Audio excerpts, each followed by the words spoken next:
The Mannin Line with Andy Wint.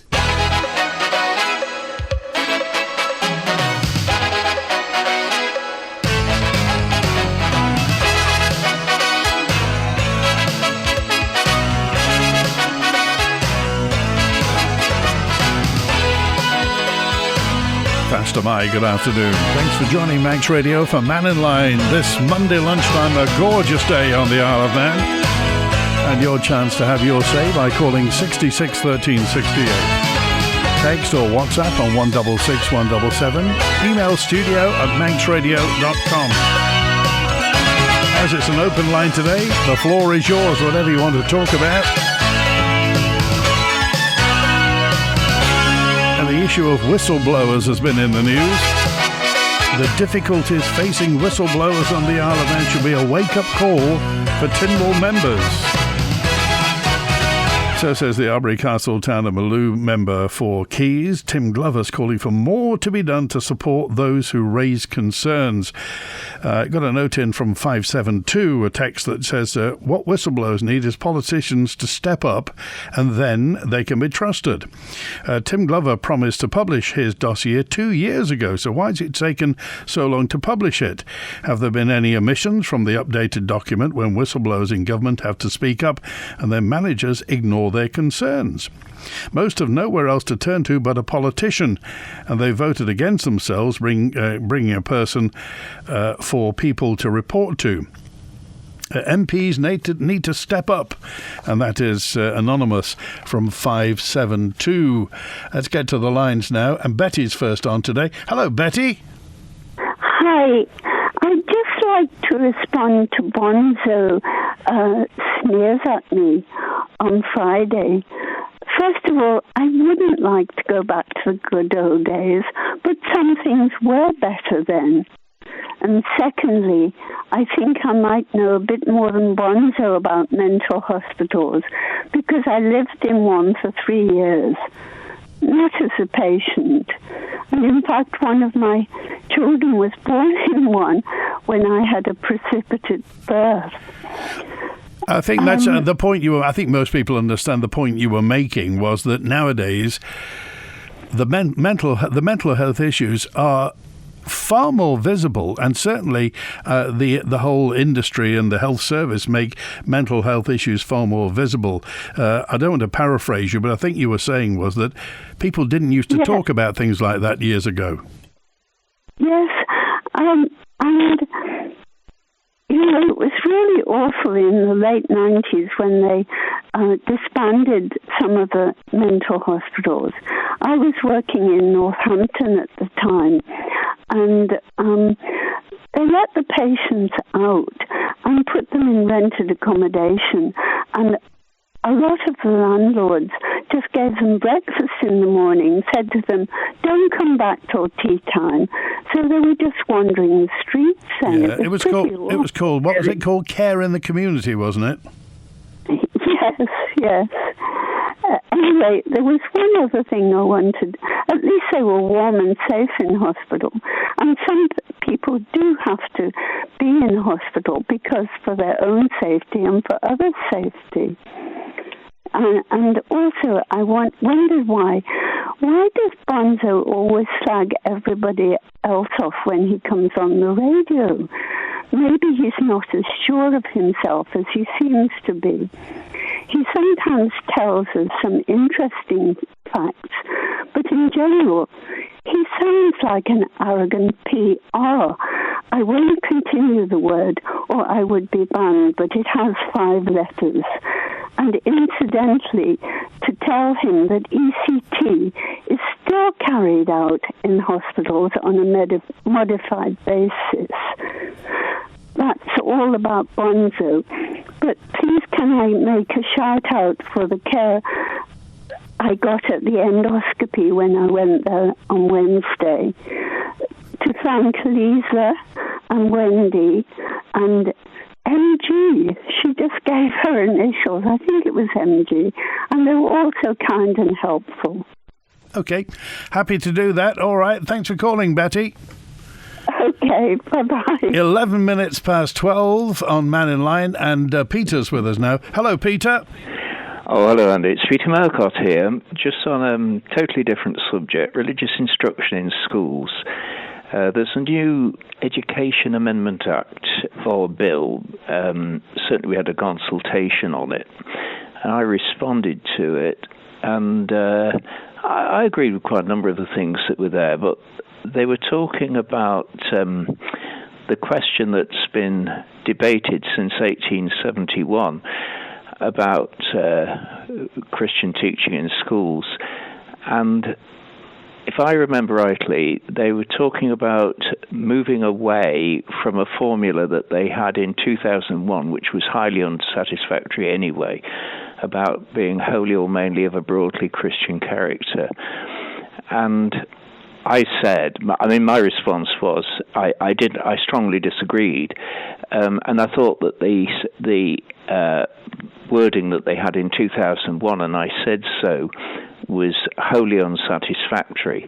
And a lot of people are unaware anyway that there was an attempt in the Legislative Council in 2001 to move it more in a Christian direction, but the Keys wouldn't accept it. So it's an interesting debate.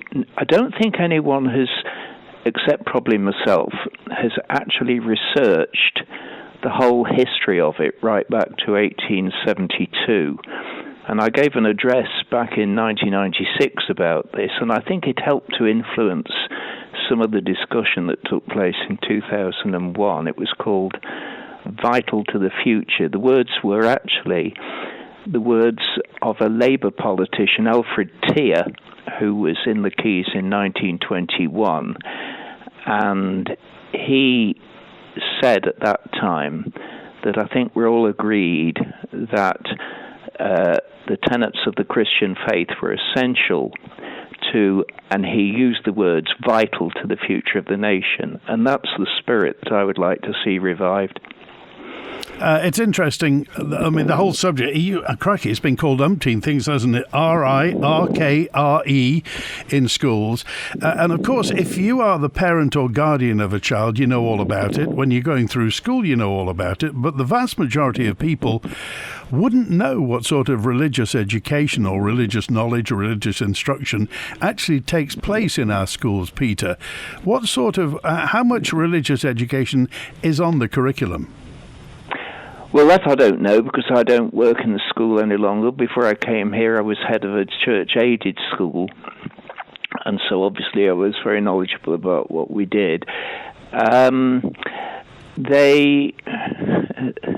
can only work from hearsay. I don't like hearsay, really. One would need to have an in-depth investigation, which of course I'm not. That's not for me to do. But what would you expect to be in the curriculum? Well, if you go back to 1921, and as I say, I did research on all the statutes and gave an address upon it. In 1921, they created what was called the Religious Instruction Advisory Committee or Council, and it retained that name till 2003, although over the years they started calling it the Religious Education Advisory Committee, but ever so strictly the name wasn't changed until 2003.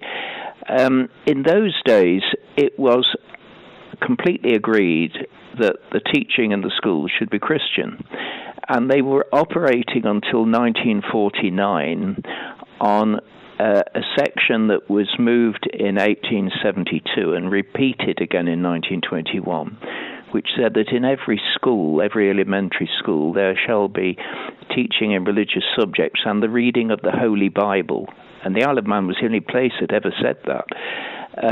And that there should be such instruction therefrom and the explanation thereof as may be suitable to the capacities of children. Now that continued till 49. Now in 1948, when they debated the whole subject, they altered the words to religious instruction. And again, if you read the Hansard, which is available in the Tynwald Library, you find that the majority of the MHKs were very unhappy about that vague word, especially a man called Sir John Bolton, and he said that could include almost any religion, and he wanted it more specifically spelt out as Christian. And they assured him that religious instruction meant Christian religious instruction, though they'd stopped saying so. And that was a major mistake. And then in 2001, they introduced this very apologetic formula, which they borrowed from the Education Reform Act of 1988 in the UK, of wholly or mainly of a broadly Christian character. And I invited them to test it this way. If a man were to say to his wife, I wholly or mainly and broadly love you, it doesn't sound very convincing, does it? Not very romantic, is it? Not very romantic. It sounds rather doubtful, especially if you say I mainly and broadly love you. And the trouble is, with all those qualifying words, it was very, very difficult. It really opened the door to really a huge number of interpretations. What the LegCo tried to do under the late Lord Bishop Noel Jones, and they successfully moved a resolution that they would simplify the formula down to wholly or mainly Christian.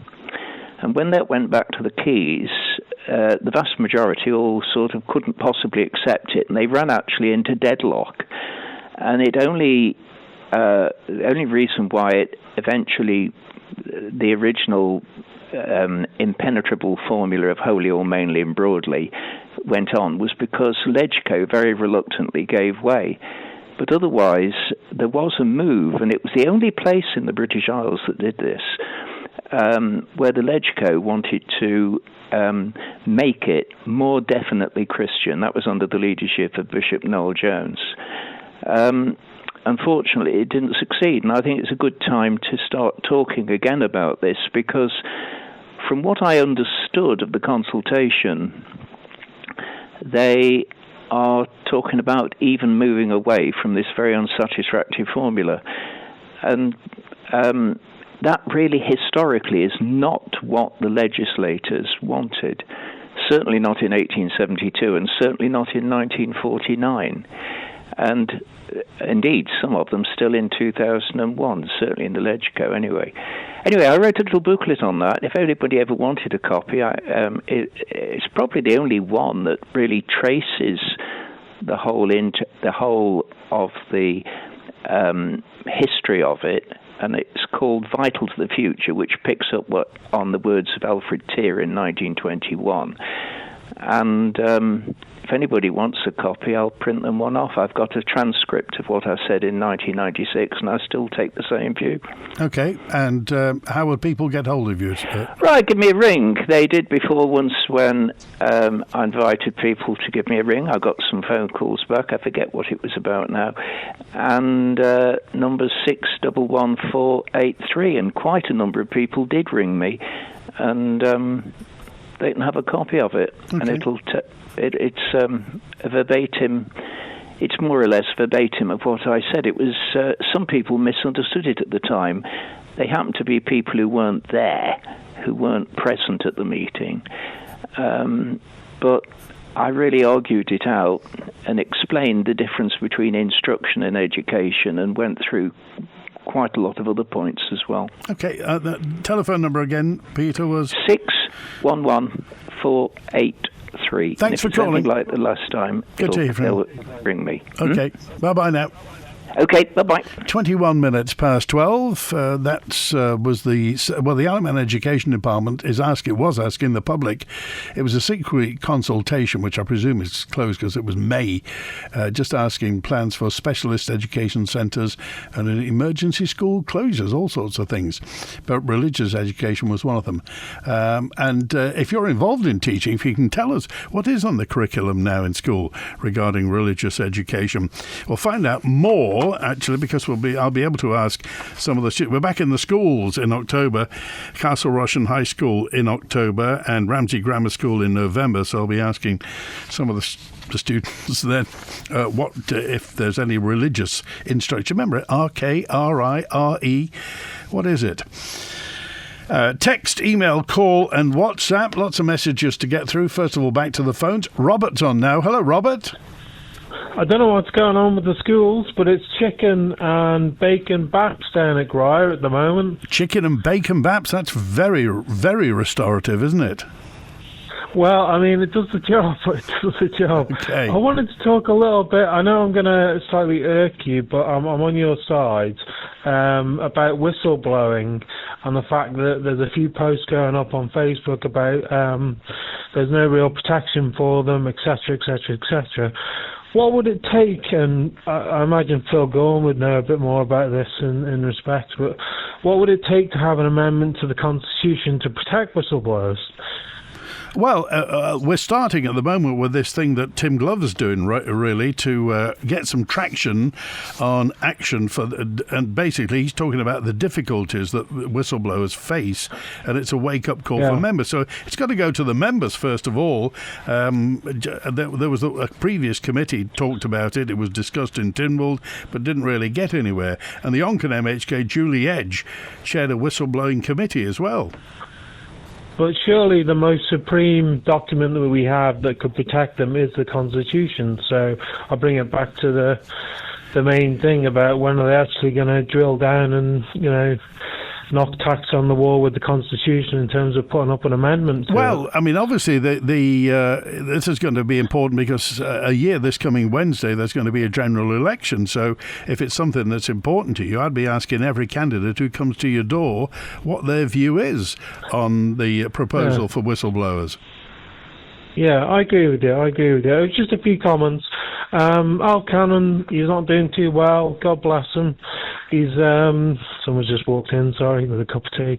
So he's not doing too well, and a lot of people think that he's got a little circle around him that no one can penetrate. So it's roll out the barrel at the moment. Well, he's got the Council of Ministers.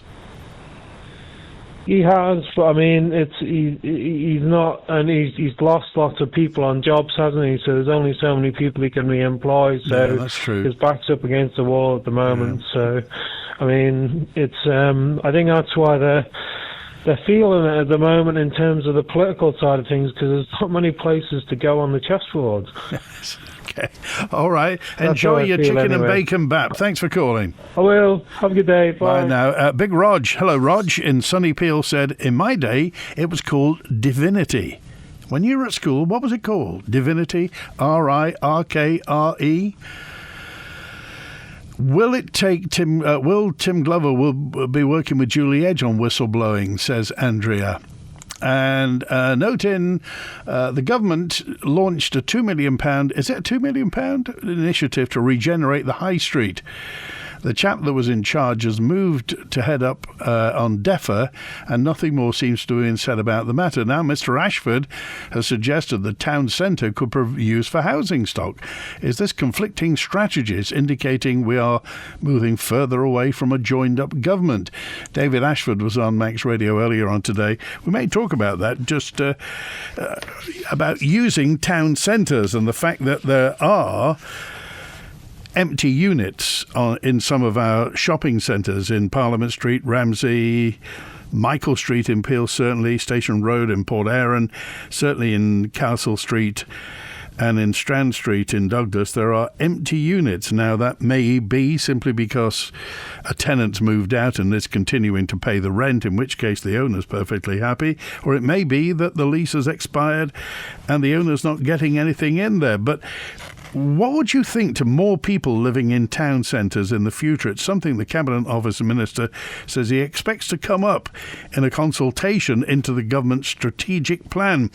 The document sets out what the island will look like in the future, including land and property use. Any thoughts on that? Then by all means do get in touch. Here's Mark. Hello, Mark. Hey, Andy, how you do, fella? Very well. Good. Two little things. I won't keep you long. Just two little things. Religious education, it should be banned. End of story. Force feeding 5, 6, 7-year-olds, dogma, for want of a better word, and you're teaching them about a fictitious character that may or may not have existed.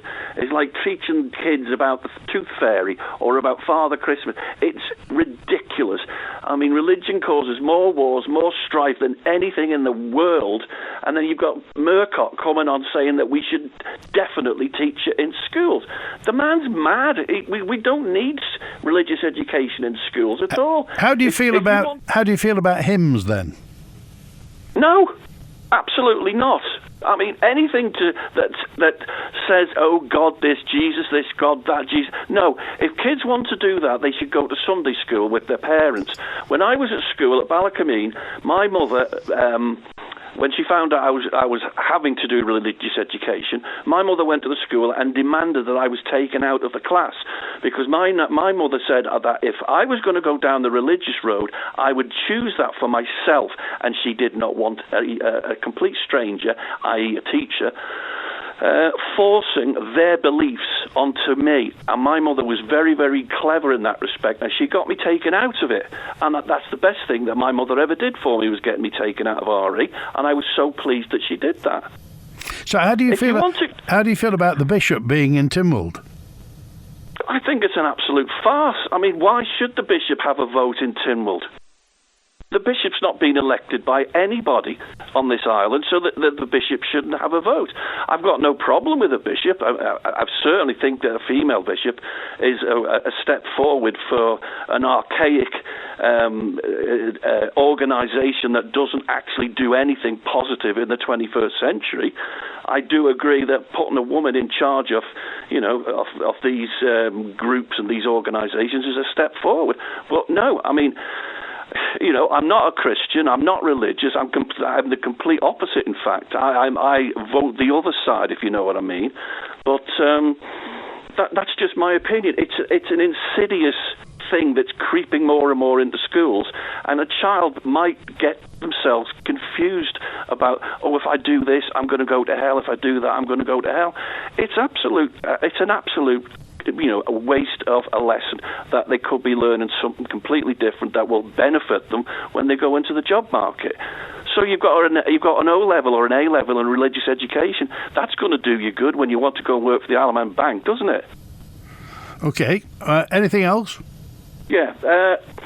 You were talking about this absolute nonsense about looking at disused shops, abandoned shops and stuff like that in town centres. I was just thinking about this at the top of my head. Doesn't a government department own the old ShopRite under the Chester Street car park? Yes. Right. Well, there's your answer. Can't you just turn that into, say, 30 little tiny self-contained units? The government own it. What, for accommodation? Yeah, why not? It's big enough. You wouldn't have much of a view, would you, at the back? No, you wouldn't have much of a view at the back. But then again, if you turn the old Charles Alexander's into a flat, you wouldn't have much of a view either. They're talking a load of nonsense. I understand if it's out of town, say an old office block in Athol Street or Hill Street. That makes more sense than saying in town, because let's face it, in town is predominantly shops, isn't it? But that iron skeleton that still hasn't been built now after about 55 years, the one that used to be where KFC is. Now, that was planned to be retail at street level and flats above it. I think there were going to be 8 flats above that. So that was, right. And that was accepted, that the planning committee waved that through. That was going to happen. How do you feel about flats above shops in, say, Strand Street, Castle Street, Parliament Street, or what have you? Well, I was always led to believe that if you had a commercial premises, you were not allowed to have a flat above it in case of a fire regulations. That's what I was always led to believe. Well, certainly, if you look at Prospect Terrace, there are flats above where the old Isle of Man Bank used to be on Prospect Terrace. There are flats above there. I know. Oh, just one more thing. This shard that we're getting built at the bus station. Yeah. Well, what was it? 140 metres tall or something, wasn't it? 14 floors. Has anybody actually looked at this properly and thought, is this an April Fool that's just carried on? Because if you think about it, something that tall is going to shadow every building around it. So anybody that works in ICM, the office block next to it, they're going to be permanently in the dark. And I'm fairly certain they won't like that. So I've got a funny feeling, that this is one of those catch me if you can, little escapades that's going on. Because, Andy, if they built that thing, you'd be able to see it from Sellafield, wouldn't you? It'd be that big. Well, it may be one of those where they're applying for 14 stories, but they'll accept 8. One of those things. Yes. Yeah, that's more like it. They'll go for the big one, the big bucks, the big tax relief, and then they'll turn around and say, well, actually, we're only going to do 6 levels, but we're keeping the tax relief. Well, it wouldn't work that way, because you only get the tax relief when you've finished, apparently. You only get the tax relief, or you get the money back when everything's finished. But we'll see, anyway. Anyway, Andy, as per usual, mate, it's been lovely chatting with you, and you enjoy your afternoon off. All right, take care. Thanks for calling today, and I think we've got... it is Alwyn. Hello, Alwyn. Good afternoon. How are you? Very well. How's Derbyhaven and everything? Derbyhaven is like a bowling green. Okay. You know about Derbyhaven, then? What do you want to tell the nation, Alwyn? Three layers of tarmac from Hango Hill to Derbyhaven over the last 3 weeks, and none of it. Notice on the radio to say there's traffic lights for weeks on end. And now they've finished right by the border of Derbyhaven and left the corner, which is the worst part. There was nothing wrong with the Derbyhaven road. There wasn't even a pothole on it. And yet they've wasted 3 layers of tarmac. You can hardly see the curb now. It's gone up so much. That's the first thing I want to bring up. And how much it's cost and how much overspend has been on that work. The next thing is, the road from Castle Rushen to the Southern 100 has been crying out for repairs for the last 2 years, and yet they can't see that it needs repairing, and yet they can go to Derbyhaven where it's been wasted. The other thing is, we cannot wait for Bollisola Corner to next year to stop the flooding. Are they waiting for an accident and somebody planing on the water? I don't know whether you realise that every time it rains now, everybody's got to slow down, or you get drowned, or you've got to go to the wrong side of the road to get through, and nobody seems to be doing anything about it.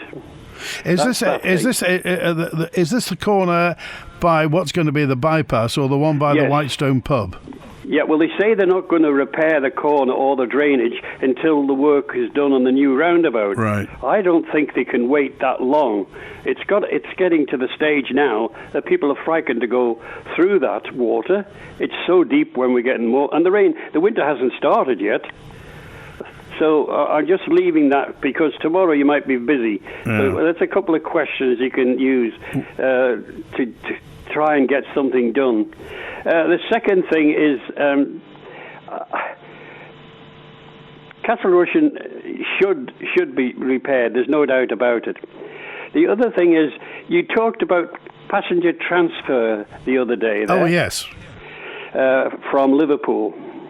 Now, I had a funny experience a couple of weeks ago. I was with the wheelchair party, and we were put on the plane with a ramp, which was fine. But after we got on, there was about 10 of us.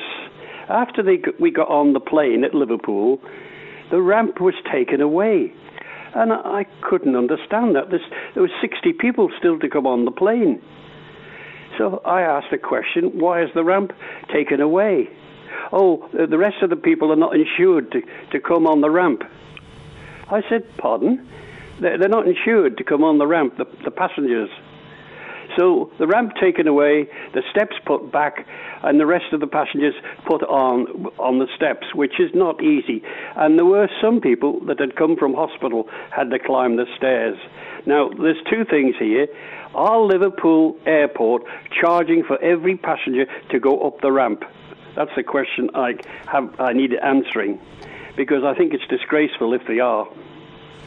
And the other thing is, last year I spoke to the manager of the steam packet, and I queried the time of when the Mannin sails to Liverpool, when it's only doing 1 journey per day. Now, as you know, the 1 journey per day is 3 o'clock in the afternoon. Yeah. And I said to the manager, why 3 o'clock? Why can't you go at 12 o'clock? If you went at 12 o'clock, you would miss the Liverpool traffic at 5:45 because you'd be in for 2:30.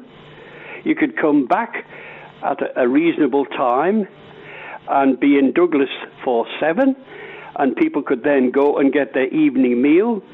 Also, if they got off the boat in Liverpool at 2:30, people could maybe find part of their way home in daylight instead of scratching around in the dark. All these things are for the public's benefit. The steam package should be running the boats to suit the public, not to suit themselves. And what was the answer, Olwyn? He said he would look into it, and I haven't heard a word. He thought it was a good idea. He did say that to me. But he said it might be a crew problem. I said, how could it be a crew problem? If I was a crew and sailor, I would rather go to work at 12 o'clock and finish at 7:30 than go to work at 3 o'clock and finish at 11 o'clock at night. Right. To me, there's no answer to that. So, as you say, that's only when there's one sailing, because when there are two sailing... I know, but the beginning of the season... Yeah, for two sailings... The beginning of the season, and now, that is only one, except at the weekend. Yeah. Not only that, I've got to be out of their hotel by 10 or 12 o'clock, so they're hanging around till 3 o'clock in the afternoon. Now, we're encouraging the elderly. I'm talking about the elderly people who look at the times and say, no, we're not doing that. That's arriving at 10 o'clock at night, and it might be late. No, if it was earlier, they might have second thoughts. Because if they go on an ordinary day in the summer, they've got to check in about 6:15 for a 7:15 boat. Okay. So I just think that these are a good idea. I don't know what the rest of the public think. No, certainly that whole point about if there's one return a day starting at 3 o'clock in the afternoon puts people at a disadvantage. Just give us that question again regarding the ramp at Liverpool, would you, Elwyn? Well, the ramp at Liverpool, they let the passenger transfer passengers on from the hospital with the ramp, which was fastened to the plane, which is ideal. And it's ideal at Ronaldsway as well. But we were sitting in the plane, and I looked around, and I seen the ramp being taken away. And I knew the passengers, and I knew people that were still waiting to get on as a passenger, waiting in the airport building. So I said, why has it gone away? They're not insured to come up the ramp. Now, are they not insured because Liverpool are charging for it? For everybody going up the ramp? I don't know, but maybe the Minister of Infrastructure could tell me. I think actually infrastructure is too big in a part anyway. I think the department is far too big. Okay, all right. We appreciate that. You covered a lot of ground there. Thanks, Olwyn. I hope I haven't been too long. Thank you, you're Andy. Fantastic. Welcome anytime. Thanks for calling. And if anybody can get to the bottom of the Derbyhaven tarmac, we'd appreciate that as well. When the Mannin Line's not on air, call Manx Radio to leave your opinion for broadcast on 682 631. Here's to the hard-working heating machines that have kept us cosy. Let's big up the boilers that keep our hot water flowing flawlessly. But now it's time to give your boiler some tender loving care with a service from Manx Petroleum. With affordable service plans for oil-fired boilers and tanks, you can spread the cost interest-free using our budget account. Make your boiler brilliant again. Visit mp.im for more information. Manx Petroleum, always here for you. Hi Liz, I see you've had your garage converted. We're desperate for more room. Yes, come through and have a look. John called Manx Property Conversions. We now have an extra bedroom, but it could be another reception room, kids' playroom or office. They also did our conservatory roof last year. We were so impressed, we got them back to convert the garage. Wow, I need that. What's their number again? Call MPC on 450 500. That's 450 500. Or find them on Facebook at Manx Property Conversions. The copper network is being switched off, affecting Wi-Fi and home phones if you are not already on fibre. To help with the transition, we'll be hosting drop-in events across the island where you can speak with our dedicated community partner for personalised assistance. The next event will take place on Thursday the 25th of September from 2 till 4:30 p.m. at St John's Football Club. No appointments needed, just drop in within that time frame. See mt.im/futureready for more information. Dad, are you actually training this year? Oh, yeah, no more pies for me. It'll take more than that to beat me. Laugh all you want, but I feel great. Mud is life. So you're not falling in the mud again? I bet he will. You'll never let me forget that, will you? Whether you're there to win, wobble, or just laugh yourself fit, on October the 5th, Tough Mucker is back and bigger than ever. Brought to you by I'll Listen and Island Escapes, supported by Manx Radio. The latest edition of Manx Radio's Breath Mindfulness podcast with Karen Hardman is available now. Feel your body heavy and relaxed. Breathe in and be aware of the space around you. This month's podcast is for comfort and relaxation. Brought to you by the Good Health Store on Station Road in Port Erin. Breathe in and tell yourself something lovely. If you're struggling with this, what would you say to someone who you love? The latest in the Breath Mindfulness series with Karen Hardman and available now at manxradio.com. The Mannin Line with Andy Wint. And David's on now. Hello, David.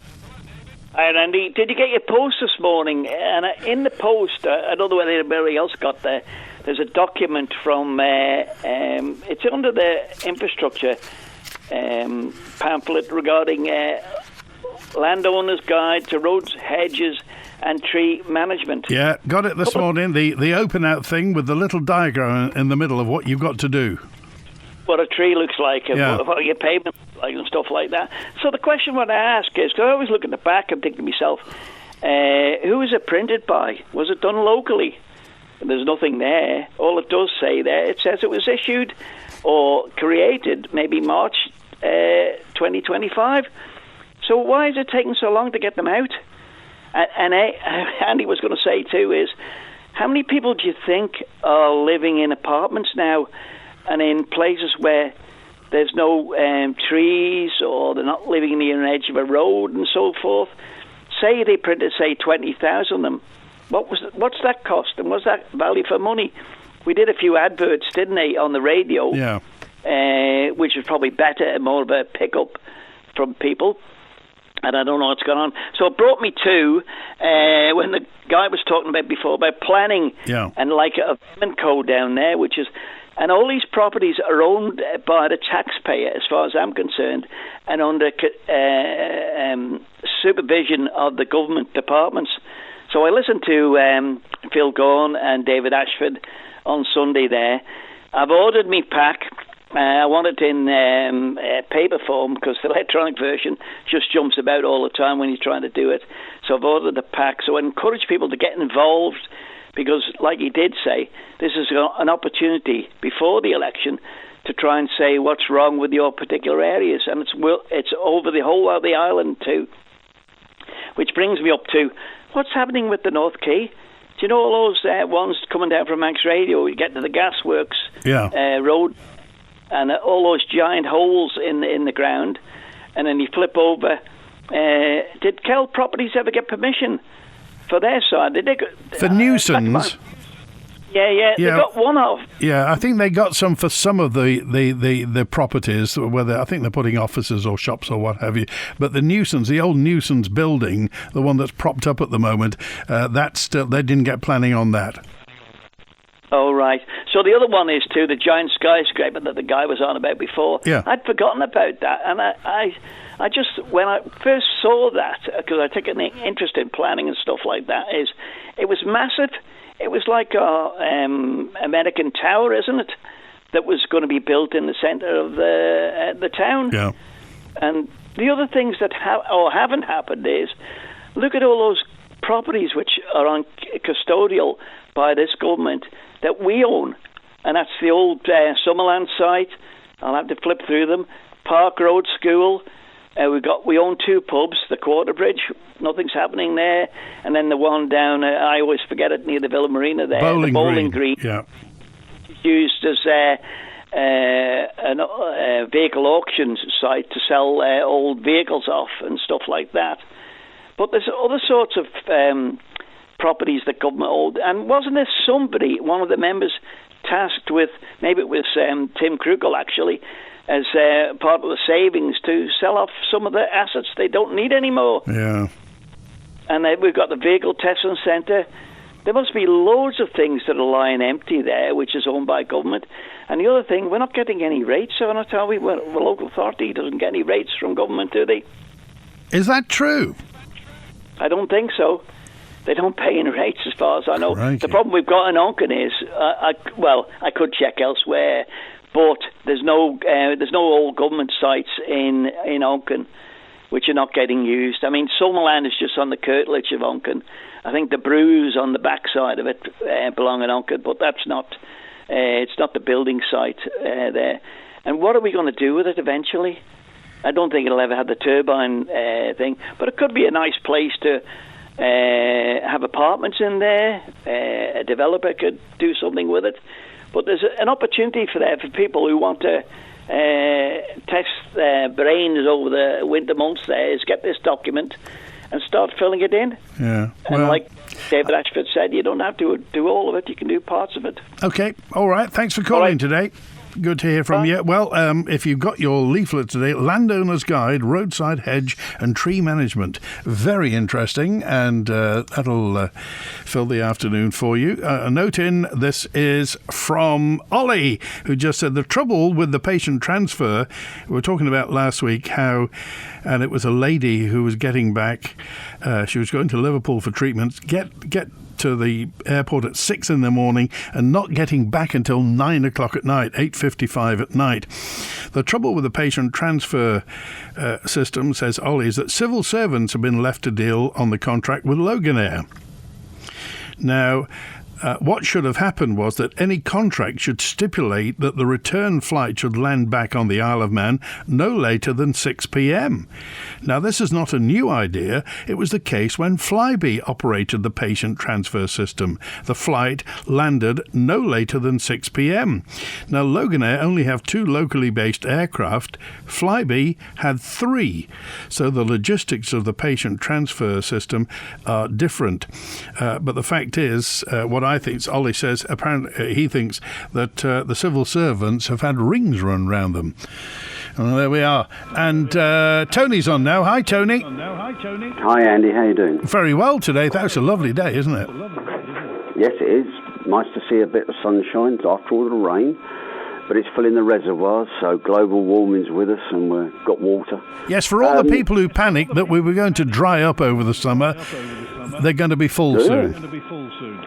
Oh, and the other side of the coin is next year it'll be a drought and, well, we'll all burn to death. What I was calling for was the man before who was very adamant that we shouldn't have a bishop, we shouldn't have any religious education, is a bit short-sighted. Well, what he said, he didn't say we shouldn't have a bishop, he just said the bishop shouldn't have a vote in Tynwald. No, I think he should, because he's the only person in there who's independent. And he also gives you continuity. Whereas when governments change, you don't get any continuity. The continuity relies entirely on the department heads, who never change or seem to disappear and come back. And so he actually adds a piece of continuity within government, which I think is a good thing. But what I'm trying to get to was that he was very adamant we shouldn't have any religious education, which I think is a little bit short-sighted. Because if you grow up in today's world, you need to know that there are different religions out there who approach things differently. And there's also the question of, okay, all the MHKs swear on a Bible or they swear on something that they're going to do the right thing and obey the rules, etc., etc. Not necessarily that they will, but they swear they will. And prayers are said ahead of sittings. Correct. So my question is then, if you ignore all that, then the people growing up who aren't given any education whatsoever about it are going to be a bit ignorant when it comes down to, we've got riots on the streets because somebody's upset a Muslim and burnt a Koran, which they get very agitated about. And if you were in Saudi Arabia, for instance, you'd have to realise that the national religion is Muslim, and they don't appreciate somebody walking around with a Christian cross on and advocating you should change your religion, because under the rules of the Koran, you're not allowed to do that. But anyway, that's by the by. The issue is, I'm not saying that religious education should hammer on about what's in the Bible or anything else, but there must be some sort of means of telling children that there are different religions and people are different. Some worship different gods, etc., etc. So you need to have that. Otherwise, they'll end up going out in the world and they will not be aware. Yeah. And that, I think that's something that we should do as a nation. That we should say, hey, there are different people out there. You don't have to do this, you don't have to do that, but be aware different people think about different things and approach things differently. Okay. All right, we've got to go, right, Tony. We're just about out of time. Oh, well, you have a good week. Have a good week ahead. Okay. Thanks for calling today. Make Athol Airport Parking your wash and go partner when parking at the airport. With no advance booking required, simply park your car in the designated Athol rental return spaces right next to the terminal. Hand your key to our valet desk, and while you're away, we'll wash your vehicle and return your car to the terminal for when you get back. For prices and our full range of services, including comprehensive valeting menu, just search Athol Airport Parking online. Athol Airport Parking, part of the trusted Athol Garage Group. Loganair says, let the wee ones fly. Kids aged 11 and under go fare free. Just pay the taxes. Your next family adventure awaits. Book by the 23rd of September. Find deals at loganair.co.uk. T's and C's apply, subject to availability. Children must travel with a full fare-paying accompanying adult. Corkill and Callow are the longest-serving funeral directors on the island, relied upon during the most difficult times. We understand that nobody wants to arrange a funeral. That's what we're here for. Our small, friendly team are here to support you, making a challenging time more manageable. With our base in Ramsey and now open in Ballasalla, let us take care of everything so that you can focus on what matters most. Call Corkill and Callow on 855 354. It's the perfect time to plant spring bulbs and winter pansies, and there's a wide range available at Ramsey Garden Centre, plus a full range of garden essentials for indoor and out, including battery lights. Visit Ramsey Garden Centre, open 7 days a week. The Mannin Line with Andy Wint. It's Charlie now. Hi, Charlie. Hi, boy. Going on before about living above shops in Castle Street or Strand Street. Yeah. All the small businesses owners used to live above their shops. So, how's that? Oh, hold on. You need to turn your Alexa down. We're all getting confused. Businesses owners used to live above their shops. So, how's that? All right. That's fine. I just have it on. Sorry.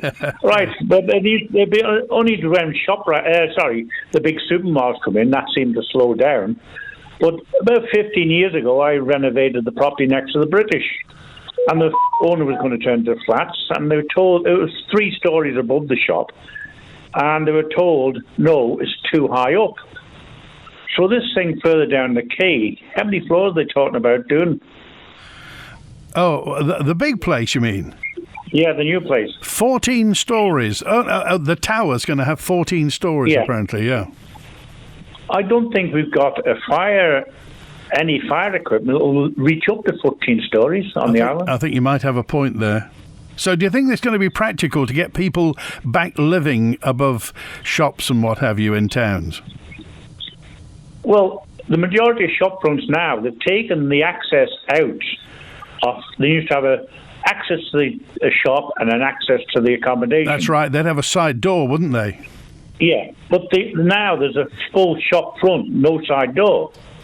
Are you going to get people walking up back lanes to go into their apartments? No, you wouldn't do that, would you? You want to walk through a proper door. Yeah. Plus the fact, as I say, safety-wise, on this new tower block, how can they accept planning for it if they can't have fire equipment to get up there. What are they going to do? Send to Anglesey to get the helicopter through. All right. Okay. Good to hear from you, Charlie. Thanks for calling today. Bye. Thanks for calling today.